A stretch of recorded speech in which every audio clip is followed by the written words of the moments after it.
nation, Manx Radio. Moramai, good morning. This is Judith Lay welcoming you to Manx Radio and to the podcast of this week's edition of At Your Service. Manx Radio. A life-changing journey that turned into a 20-year commitment and the offer to write you a prescription, plus notice board news and music too. It's all here at your service today.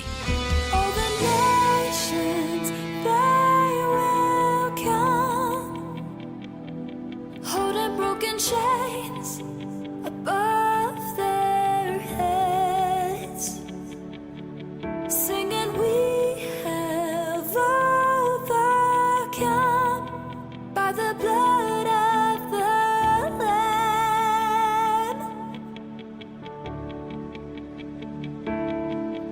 All the nations, they will come, holding broken chains above their heads, singing we have overcome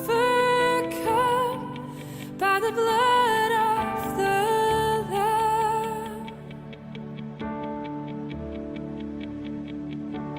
Jesus, you're worth it all. Every nation and every soul. Jesus, you're worth it all. Every nation and every soul. Every Nation, sung by Living Hope Church here on the island, is one of the music choices of my special guests today. Two people I haven't seen or spoken to for a very long time, which isn't surprising really, as although they do have a place to live on the island, they don't spend very much time here. In fact, their life revolves around their complete dedication to the charity Hands of Hope, a charity registered in the Isle of Man and in Romania, where Chris and Ruth Baker live alongside vulnerable and disadvantaged people in North East Romania, where they work in the community, offering one-to-one education, befriending families, distributing aid and giving all kinds of practical help. Chris and Ruth have been back on the island to celebrate Christmas and New Year with family and friends, but the celebrations aren't completely over, as there's a 20th anniversary coming along in a few months' time, isn't there, Ruth? Yes, we first went to Romania in April 2003. We thought it was just going to be a one-off visit to help in an orphanage, but the Lord definitely had different plans for us. I think it just somehow sort of snowballed. We went there the first time and then we went back for a second time that year and then the next year. And then we realised there's only a certain amount of time that we can stay with other people and in other people's houses. And we started looking for our own apartment in 2006 it was. So we then bought an old communist concrete apartment in Dorohoi in Romania, which is right up in the very top corner of Romania. It's about 20 kilometres from the Ukraine border. We originally went out with Hand of Help into an orphanage which was called Hand of Help. And then in 2005, Hands of Hope was started as the work changed from being a focus on the orphanages to being more a focus on helping families. And in particular, in the early days, we were building houses for families or providing new houses for people in villages. We'd maybe buy an old house in a village for a family that were living in destitution. And that is what we did for a number of years, building 2 or 3 houses a year for families and just supporting them with social needs as well. Now, I remember some years ago, it was quite a regular thing for people from the island to go out and help you with the building, wasn't it? Absolutely. We've got a long list of names of people who've helped with the house builds. James Vickers was very much part of our trustee group to begin with, and he, with his building expertise, was a real star in those days of house building. And many other people, I could give you a long list, people from the Isle of Man and people from England as well who've come out to help with the projects, whether it's been building or whether it's been working on the land or just visiting families with us, supporting us along the way. The area we're working in is very similar to the size of the Isle of Man in its fullest extent, but we've focused mainly in a village area called Kabula, which is just outside of Dorohoi, where we now have 7 houses that we've built over the years. We were doing at least 1 a year, sometimes 3 a year. And we have a community centre which was commissioned in 2012, built in 2012, again with help from the Isle of Man and the Isle of Man government. But that is now up and running and has been running at full speed for a few years now. How easy or difficult was it to integrate into a very different community, Ruth? Well, the flat we lived in was in a communist apartment block. People that stayed with us will remember the stairwell and the smells as you went up the stairwell. And the fact that even though we had running water in the apartment, we couldn't use that for drinking or cooking because of the contamination. So we either used to buy bottled water or get bottled water from a well and carry it up 66 steps into our apartment. It was a lovely place. It was home to us for 10 years. But then as we both got older and the steps became, a bit more of a challenge as you get into your 60s, we realised that having our own house in the area would be better. And a few years previously, we had personally bought a piece of land next to our main charity site at Kabula. And that is where we now have our own little bungalow, which Chris had a big plan for and did a lot of the building for. Had a bit of a hiccup over the COVID times when we couldn't get out there as often as we'd hoped to. But it's our home, and we share our lives between the Isle of Man and Romania now. I would have thought, Chris, that having a home there, first the flat and now your own bungalow, gives you a stronger link with the people. It has shown right from the start that you do want to be part of the community. It's been important because it's shown our dedication to the work that we're doing, but it builds up a level of trust as well because people know that we're there for the long term. Now, building a house is only really a part of the situation, isn't it? You don't build a house and introduce a family to it and all their problems are solved. It's not that simple, is it? No. If you come across a family, a group of people with lots of problems and lots of different issues and they don't have a house or they have a very poor house, when you build a new house for them, then obviously they still have a lot of the problems. And we found that every time we built a house each year, then we'd have another family that we were providing a little bit of support and social care for. Education is freely available to everybody in Romania. Children now start school when they're 6. Children have to go to school often either in the morning or the afternoon. So often your young children might be starting school at 8 in the morning until 12. And the older children will be starting school at 12 or 1 and going on till 6 or 7 in the evening, which can be quite disruptive for family life. We found over the years that some of the families that we help, maybe the children struggle at school and the schools don't always have the capacity to give the extra help that child might need. So when we built the community centre, one of the uses for that has been to give a homework club for the children. So children will either come in before they go to school or after they go to school. And we have educators there who do one-to-one teaching with the children. And in particular, at the moment, we've got a lady called Doina, who is fantastic. And it's been such an encouragement over the past year to hear how the children have started to thrive at school. There's a couple of children in particular I can think of whose grades were often 3 out of 10 and they're now up to 7 out of 10. For the children, that's just such an encouragement, and for their parents as well. You said at the beginning, Ruth, that you went to the orphanage just expecting it to be a one-off visit, but God had other plans. So the answer to the question, why are you doing this, is rooted very much in your own personal faith, yours and Chris's personal faith, isn't it? It is indeed, and we wouldn't have even lasted a year without our faith. There's been times when we've struggled, there's been challenges, and there's always somebody who'll be praying for us or giving us a word of encouragement, and that helps us through.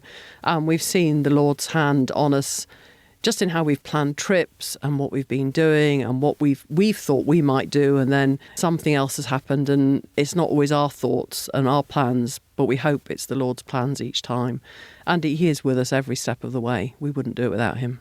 All the nations, they will come, holding broken chains above their heads, singing, we have overcome by the blood of the Lamb. You mentioned when you were sketching out the location where you are that you are quite close to the Ukrainian border.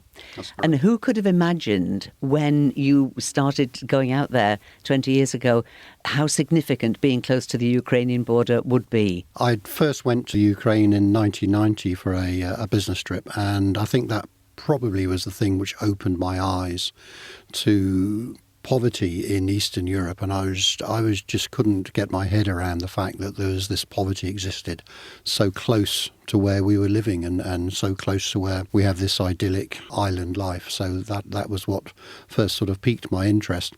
So when we ended up in Romania, in this northern part so close to Ukraine, I think we both had this sort of urge to cross the border. We'd heard that it was similar to Romania. But you never actually did. No, we didn't. It seems like a bit of a silly reason, but our car insurance wouldn't allow us.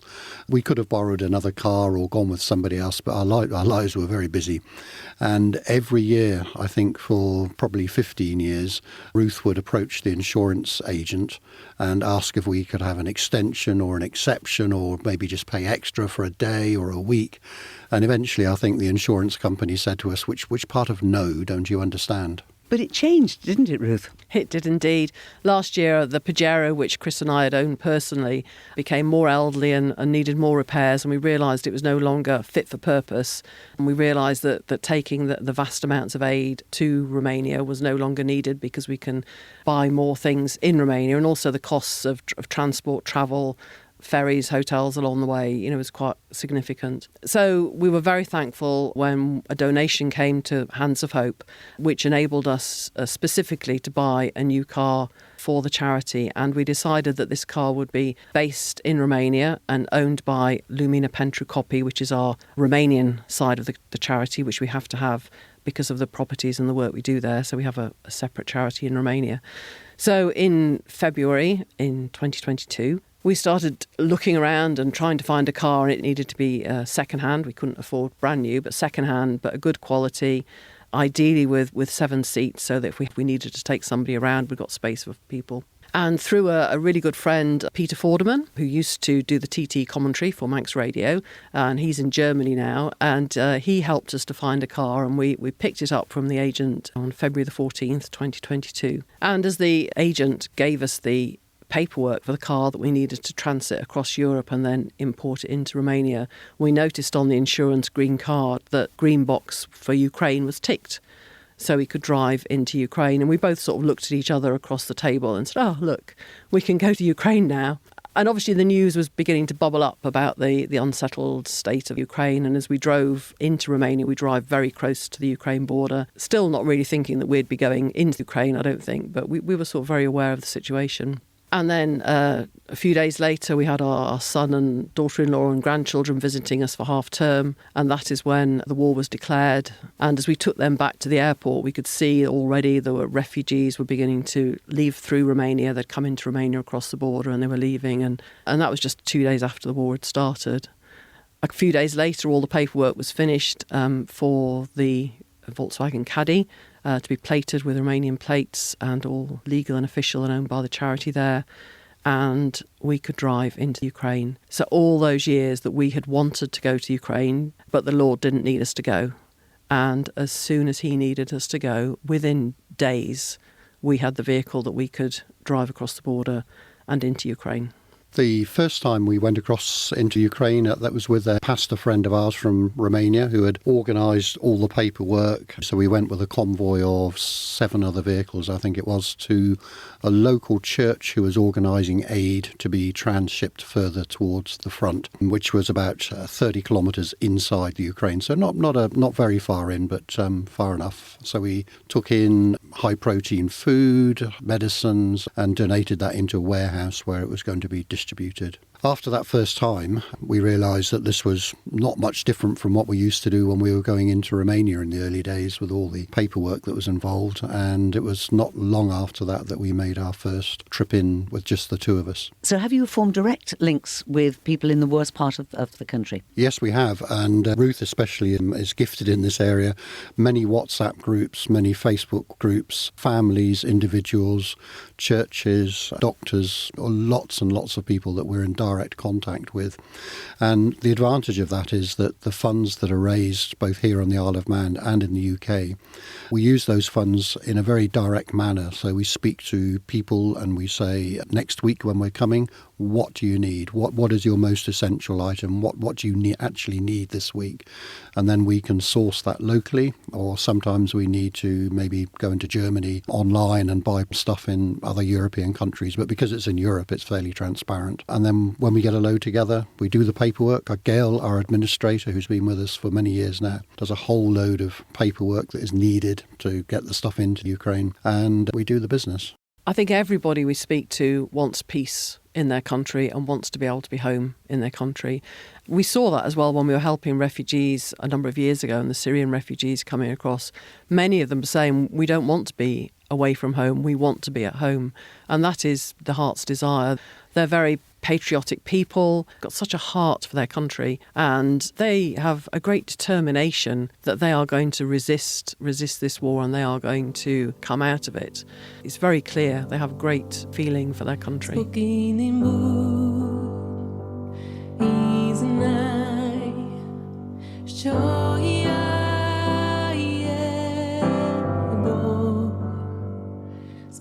Several weeks before the war in Ukraine began, the music group of Southlands Church in the United States wrote a song based on Psalm 46 called Be Still and Know.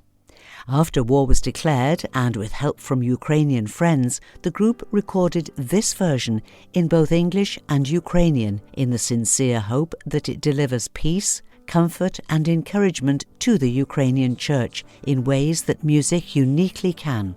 Chris and Ruth Baker have shared it widely and share it with us now. God is our refuge, our help in trouble. We will not fear.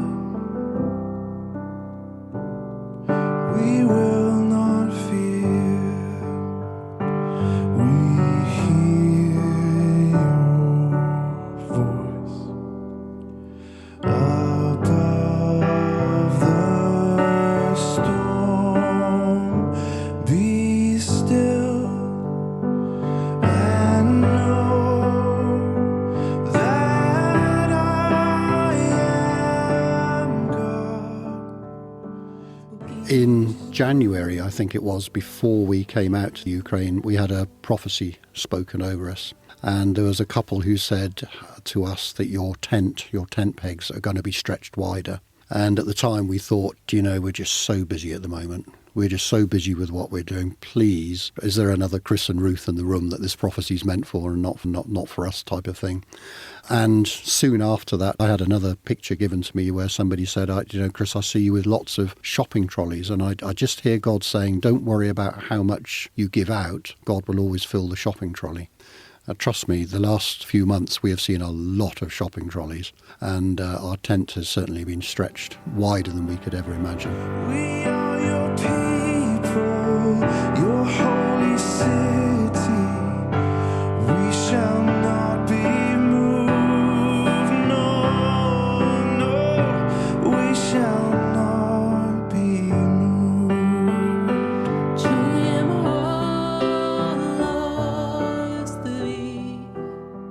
Here on the Isle of Man, some people, our family even, sometimes say to us, why are you doing this? We will say it's because of our faith and because we feel God has given us the strength and the ability, and he's equipped us.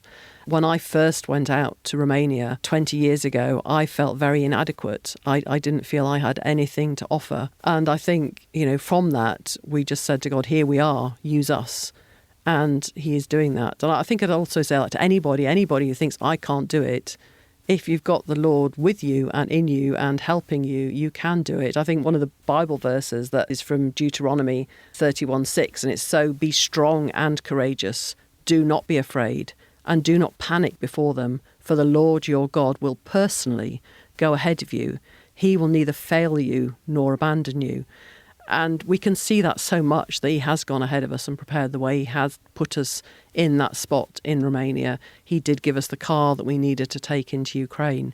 So yes, when we've been in Ukraine, we've witnessed blackouts. We've had to go into air raid shelters sometimes if there's been an air raid. And the Lord is with us wherever we go, and he does give us the strength to do whatever we're doing. And during the church services that we've subsequently been involved with at this church in Chiniski, we have prayed with people afterwards. And when you say to the congregation, we'll be here and available to pray with you and for you after the service, it was just endless. And there were people coming up asking for prayer for advice, or prayer for families, or prayer for where they were, or a real hunger for prayer, for some spiritual input.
Thank you to my special guests, Chris and Ruth Baker of the charity Hands of Hope, working in North East Romania and now extending their Hands of Hope into neighbouring Ukraine. So finally, do they have anything special planned for the 20th anniversary of the charity in April? Yes, we have. Some friends of ours in our church here in the Isle of Man are arranging a special event to celebrate that and also to raise funds for the charity. We're looking at our Romanian work, and we've been so encouraged by the results we've had from the children's education. There are things that we can do to the community centre to make it work better and more efficiently, and hopefully expand on that work a little bit. So we're fundraising basically to convert an attic space in our community centre into 3 rooms. One will necessarily be a sort of an admin storage archive type room, but the other 2 are going to be classroom type rooms. And then that'll also free up our large hall space that we have downstairs for other things as well. And if you'd like to know more about Chris and Ruth and their work, and perhaps sign up to get their newsletter, here come the contact details. Hands of Hope on Facebook, and you can see the symbol of the Isle of Man to find the right Hands of Hope. And also our website is www.handsofhope.org.im.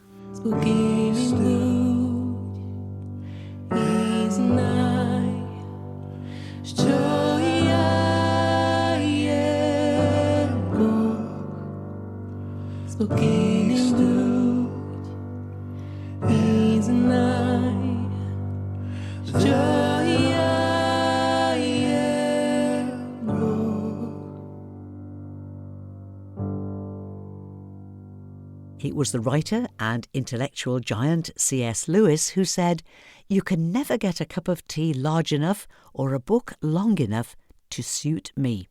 Well, that's a challenge that, were it possible, I think Andrew and Georgia Wedgwood Main would love to take on. They're joint managers of Church's Bookshop, and when I got an email from them the other day describing a new service they're offering to start the new year, I went off to Douglas to find out more. It probably is no surprise, given that I manage a bookshop, that I think reading is amazing. I think that the written word is an amazing gift, a way for us to explore ourselves, explore God, explore others. And I really, along with the team here at Church's Bookshop, are passionate about helping people discover reading. So our challenge for people is to let us prescribe you a book this new year. A prescription service from Church's Bookshop. Who would have thought it? So go on, how do we get our prescription? What's involved there? You do need to go onto our website, which is churchesbookshop.im. You'll find the link there to the survey. You fill in a quick questionnaire. It's not a lot of info, a little bit about yourself, your reading habits, what kind of things you're interested in, what topics you want to learn more about, what you want to get out of reading. We'll then take that, and within a few days, our expert booksellers will take a look at it. And I'm not referring to myself there, I'm referring to Georgia, my wife and co-manager, and we will together work out which books we think would be a really positive book for you. We'll email you that recommendation, and to make it easier, you'll also get 25% off if you choose to buy. You'll get free delivery, so if you're on the Isle of Man, or if there's anyone who's in the UK, you can also do it from the UK. We'll do free delivery, so you can get that book, and a 10% voucher off your next book you purchase from us. We really are serious about making it easy and enjoyable to read, and we hope that people will take us up on this offer. Have a look, see what we recommend, and I bet you we can find the perfect book that will pique your interest going into the new year. Well, I'm sure that you will, because both you and Georgia are very, very knowledgeable about what you do. As you said yourself, you're passionate about books and you're very knowledgeable. And sometimes we look at a book and think, I wonder whether I would enjoy that. And if you're going to spend some money, you want to have a little bit of expert guidance. I think Church's Bookshop prescription service is a great idea. You've got nothing to lose and everything to gain, haven't you, really? Absolutely. We're running this through January, then we'll see how popular it is. If it's really popular, we may have to keep it going longer.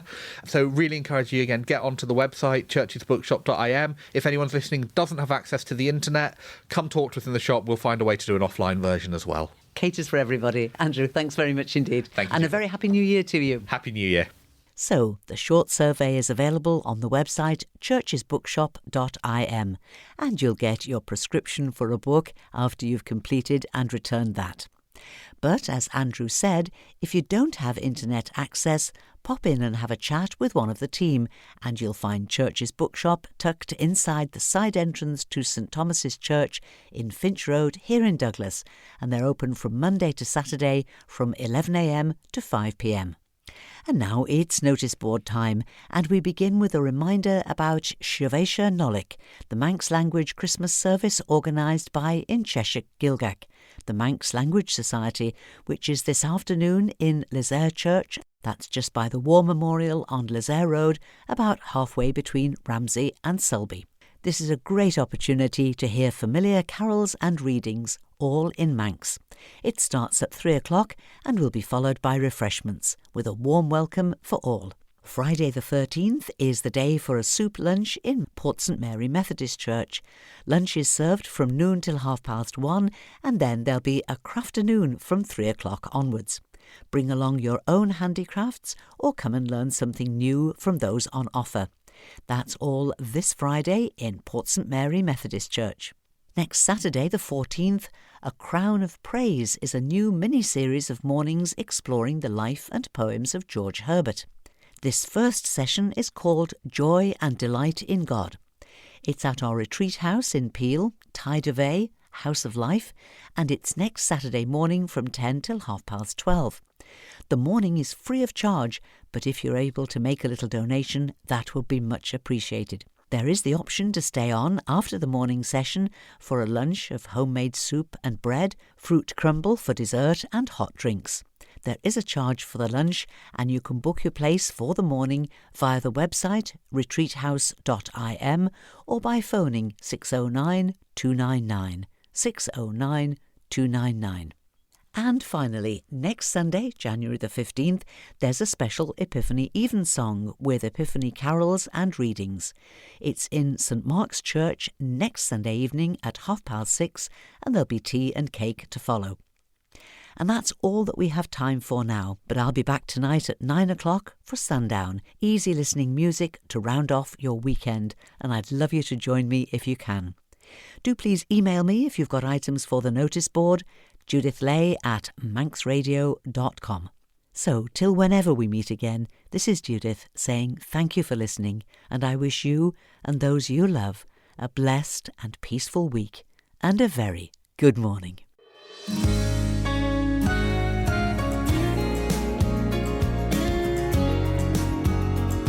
The nation stays.